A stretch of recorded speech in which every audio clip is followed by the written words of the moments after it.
Bacaan Alkitab hari ini Kejadian pasalnya yang ke-42. Saudara-saudara Yusuf pergi ke Mesir. Setelah Yakub mendapat kabar bahwa ada gandum di Mesir, berkatalah ia kepada anak-anaknya, "Mengapa kamu berpandang-pandangan saja?" Lagi katanya, "Telah kudengar bahwa ada gandum di Mesir. Pergilah ke sana dan belilah gandum di sana untuk kita, supaya kita tetap hidup dan jangan mati." Lalu pergilah 10 orang saudara Yusuf untuk membeli gandum di Mesir. Tetapi Yakub tidak membiarkan Benyamin, adik Yusuf, pergi bersama-sama dengan saudara-saudaranya, sebab pikirnya, jangan-jangan ia ditimpa kecelakaan nanti.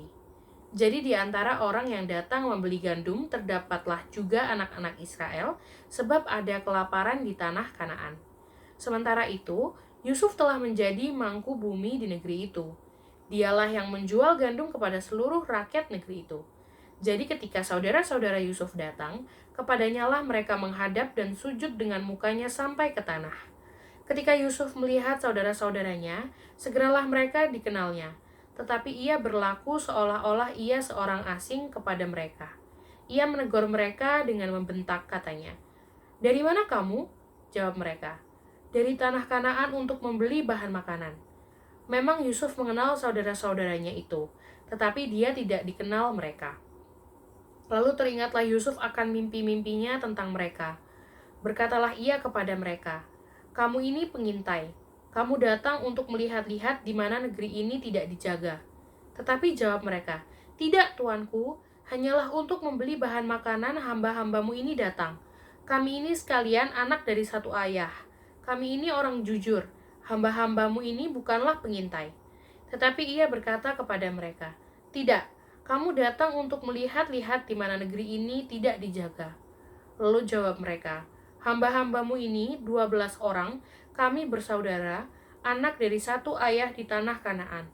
Tetapi yang bungsu sekarang ada pada ayah kami, dan seorang sudah tidak ada lagi." Lalu kata Yusuf kepada mereka, "Sudahlah, seperti telah kukatakan kepadamu tadi, kamu ini pengintai. Dalam hal ini juga kamu harus diuji. Demi hidup Firaun, kamu tidak akan pergi dari sini jika saudaramu yang bungsu itu tidak datang kemari. Suruhlah seorang daripadamu untuk menjemput adikmu itu. Tetapi kamu ini harus tinggal terkurung di sini. Dengan demikian perkataanmu dapat diuji. Apakah benar? Dan jika tidak, demi hidup Firaun, sungguh-sungguhlah kamu ini pengintai." Dan dimasukkannya lah mereka bersama-sama ke dalam tahanan 3 hari lamanya. Pada hari yang ketiga berkatalah Yusuf kepada mereka, "Buatlah begini, maka kamu akan tetap hidup. Aku takut akan Allah. Jika kamu orang jujur, biarkanlah dari kamu bersaudara tinggal seorang terkurung dalam rumah tahanan. Tetapi pergilah kamu, bawalah gandum untuk meredakan lapar seisi rumahmu.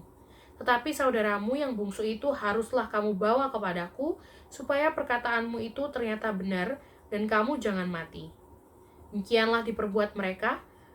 Mereka berkata seorang kepada yang lain, "Betul-betullah kita menanggung akibat dosa kita terhadap adik kita itu. Bukankah kita melihat bagaimana sesak hatinya ketika ia memohon belas kasihan kepada kita, tetapi kita tidak mendengarkan permohonannya. Itulah sebabnya kesesakan ini menimpa kita." Lalu Ruben menjawab mereka, "Bukankah dahulu kukatakan kepadamu, janganlah kamu berbuat dosa terhadap anak itu? Tetapi kamu tidak mendengarkan perkataanku. Sekarang darahnya dituntut daripada kita." Tetapi mereka tidak tahu bahwa Yusuf mengerti perkataan mereka, sebab mereka memakai seorang juru bahasa.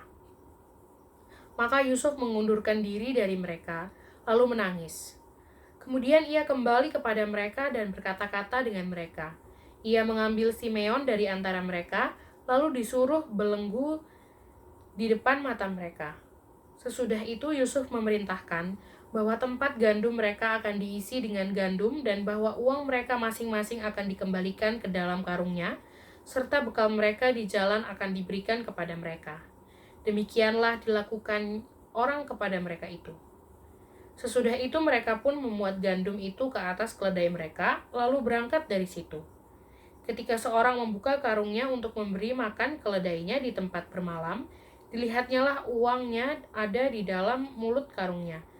Katanya kepada saudara-saudaranya, "Uangku dikembalikan, lihat, ada dalam karungku." Lalu hati mereka menjadi tawar dan mereka berpandang-pandangan dengan gemetar serta berkata, "Apakah juga yang diperbuat Allah terhadap kita?" Ketika mereka sampai kepada Yakub, ayah mereka di tanah Kanaan, mereka menceritakan segala sesuatu yang dialaminya. Katanya, "Orang itu, yakni yang menjadi tuan atas negeri itu, telah menegur kami dengan membentak dan memperlakukan kami sebagai pengintai negeri itu. Tetapi kata kami kepadanya, 'Kami orang jujur, kami bukan pengintai. Kami 12 orang bersaudara, anak-anak ayah kami.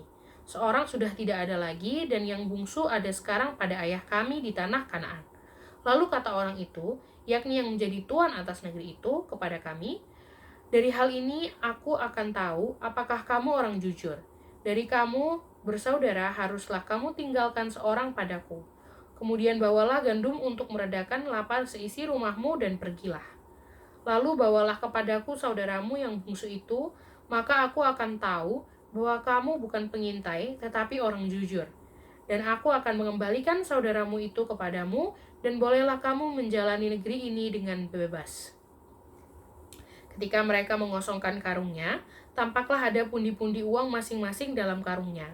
Dan ketika mereka beserta ayah mereka melihat pundi-pundi uang itu, ketakutanlah mereka. Dan Yakub, ayah mereka, berkata kepadanya, 'Kamu membuat aku kehilangan anak-anakku. Yusuf tidak ada lagi, dan Simeon tidak ada lagi. Sekarang Benyamin pun hendak kamu bawa juga. Aku inilah yang menanggung segala-galanya itu.' Lalu berkatalah Ruben kepada ayahnya, 'Kedua anakku laki-laki boleh engkau bunuh, jika ia tidak kubawa kepadamu. Serahkanlah dia ke dalam tanganku, maka dia akan kubawa kembali kepadamu.' Tetapi jawabnya, 'Anakku itu tidak akan pergi ke sana bersama-sama dengan kamu, sebab kakaknya telah mati dan hanya dialah yang tinggal. Jika dia ditimpa kecelakaan di jalan yang akan kamu tempuh, maka tentulah kamu akan menyebabkan aku yang ubanan ini turun ke dunia orang mati karena duka cita.'